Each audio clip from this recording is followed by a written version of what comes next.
What ho everybody, Ian here. Well, here we are, 50 blog chats. So as promised, we're going to do a bit of an AMA and answer some of your questions about my layouts, about things I do and such like. So let's put the kettle on and we'll answer some questions.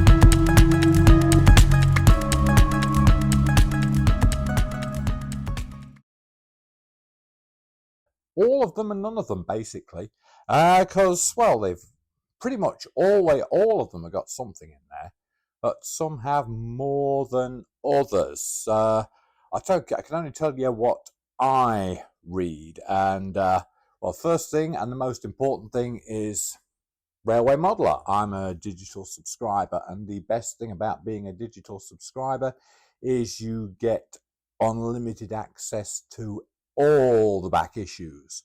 75 years of the hobby. That's an absolutely fantastic resource to have. In fact, when I was dabbling with some ideas for Pont Bruit the other day, I decided that I wanted to research timber-built Cambrian railway platforms. And you know what? Way back in the 1970s, there was an article on timber-built Cambrian railway platforms. So you never know when you'll need what is in the vast resource of the Railway Modeler archives. What else do I read? Well, actually, I enjoy Hornby magazine because I don't know why I enjoy it. I just do. I mean, I've pretty much bought it since issue 1. I mean, you know, I was thinking it was just going to be a Hornby magazine. Well, because that's what's in the title. But no, they cover everything. I mean, this is when is this one? This is October 2024, and the best layout in there is an O-gauge layout. So it's not all about Hornby products, but so that's a good magazine. I enjoy that one. Narrow Gauge and Industrial Railway Modelling Review, of course.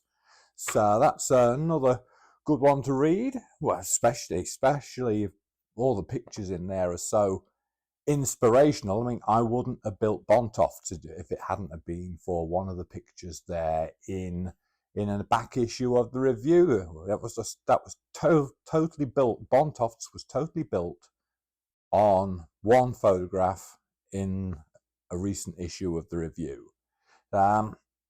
I also read Voix Libre, of course. I think it's good to read a foreign magazine. It's good to know what the rest of the world is doing, and the French and the Germans are very, very active in the micro model railway world. So it's good to read what they are doing. I'm also a member of a few societies, and so I read the society magazines. I've got the Gauge Guild Gazette, and I have, down here, look.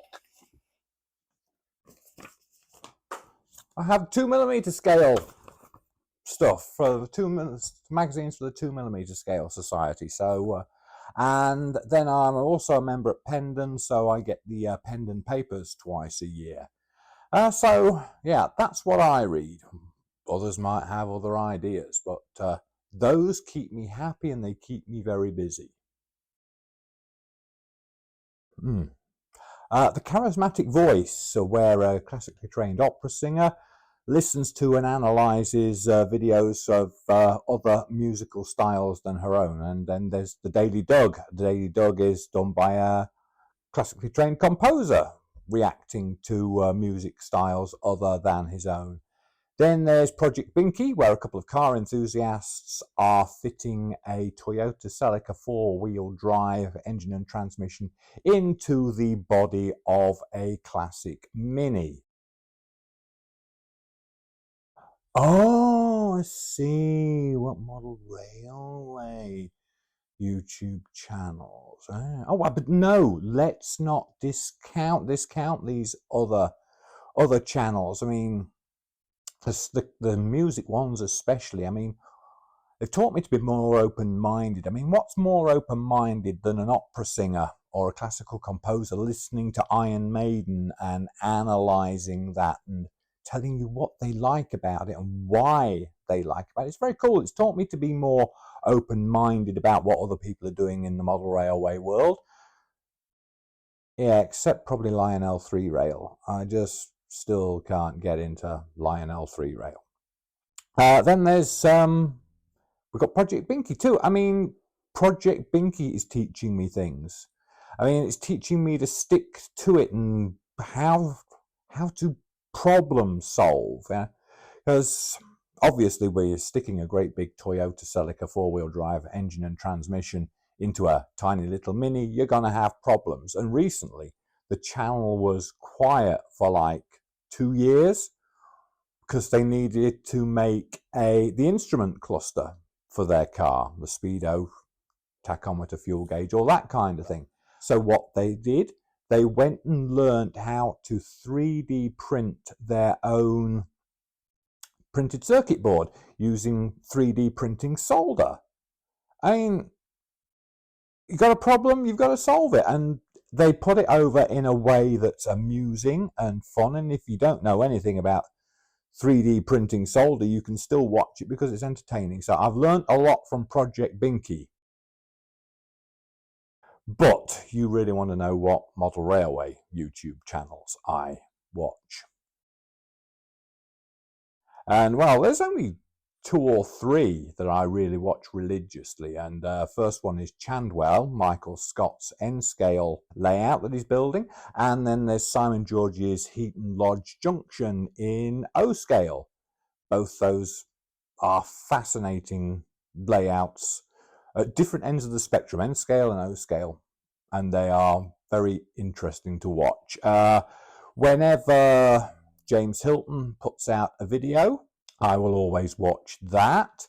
And George Williamson does a really good YouTube channel, and he puts out a video every Friday morning. And when I get up and have my coffee, first thing I do is watch the George Williamson video that is out that day. So that's it. I mean, I do drift in and out of others. Obviously, when I was putting together the idea for my video blog chat, I looked at quite a few, and I found Sam's Trains. And I've got to give a credit to Sam's Trains because Sam's Trains has the funniest model railway video out there on the internet, and that is when he made large size tension lock couplings and tried to couple them up to his partner, his girlfriend. And it's the absolute funniest thing out there on the internet. So if you've never seen it before,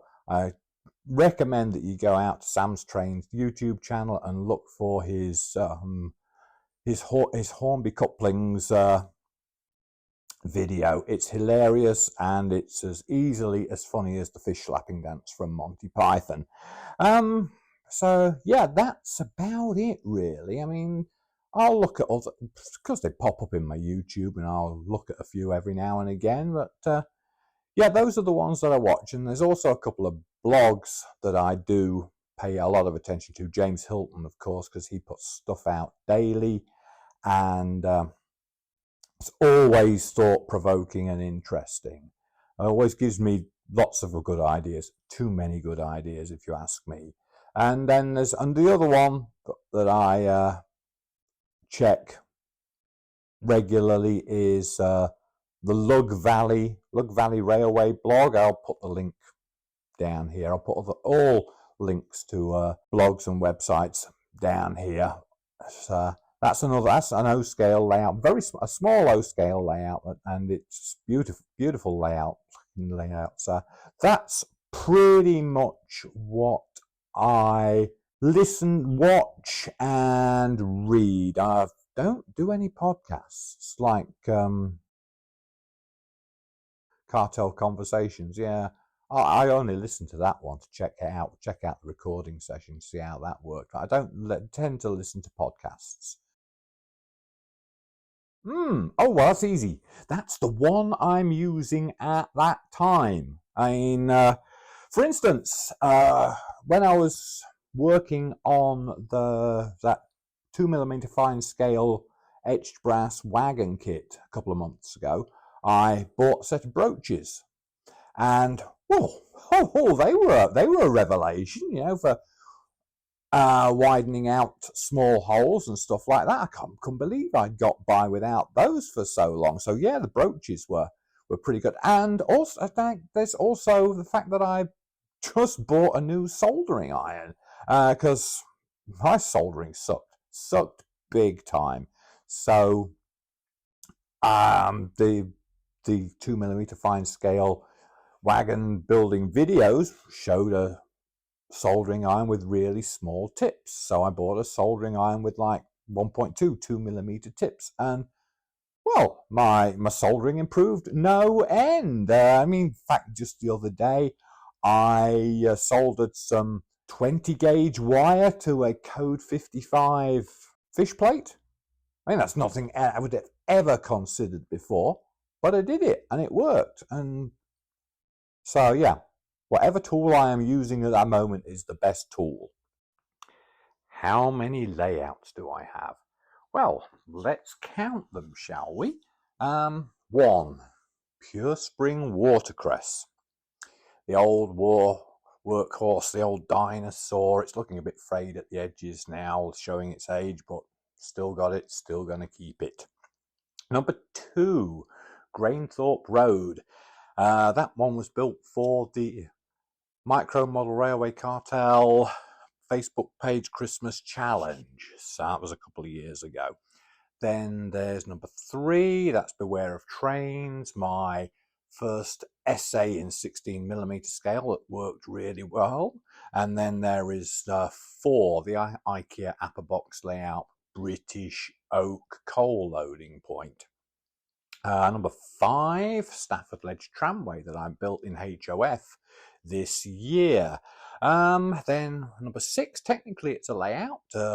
That's Beneath the Christmas Tree, the teeny trains, linear motor train set running under the Christmas tree. That always gets a lot of looks at shows around Christmas. So that's 6. Number 7 is Bontofts, which is going to a couple of shows in the next few weeks in St. Cloud and Trainfest in Milwaukee.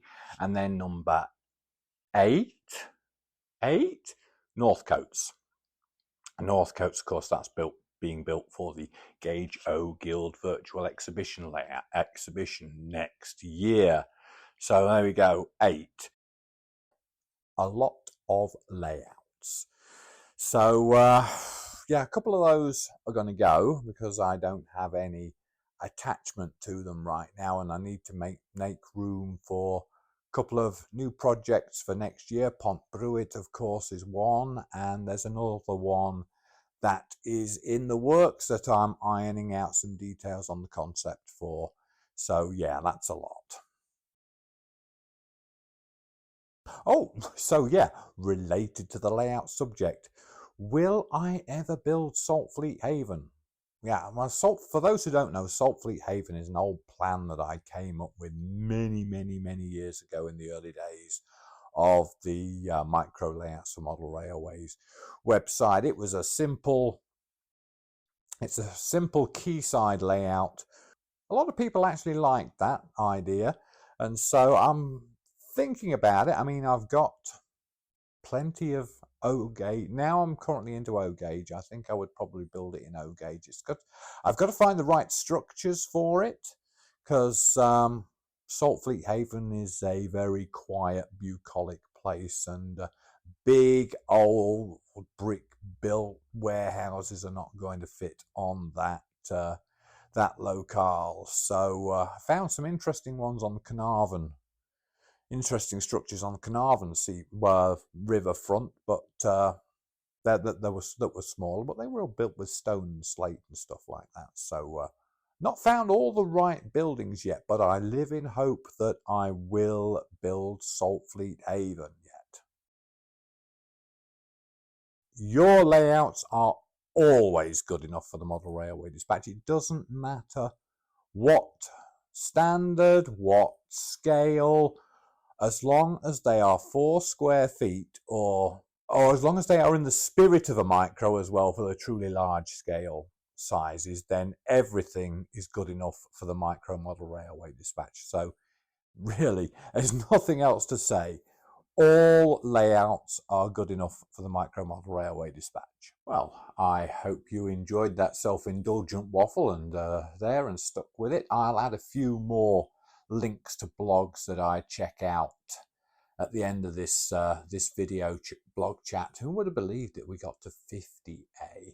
So anyway, back to normal next week, and we will be getting Bontofts ready for the Granite City train show at the River's Edge Convention Centre in St. Cloud, Minnesota on November the 14th. So we'll be going behind the scenes of Bontofts next week. So hopefully you'll enjoy that. And well, in the meantime, build that model, lay that track, run that train, and above all, have fun. See you next time.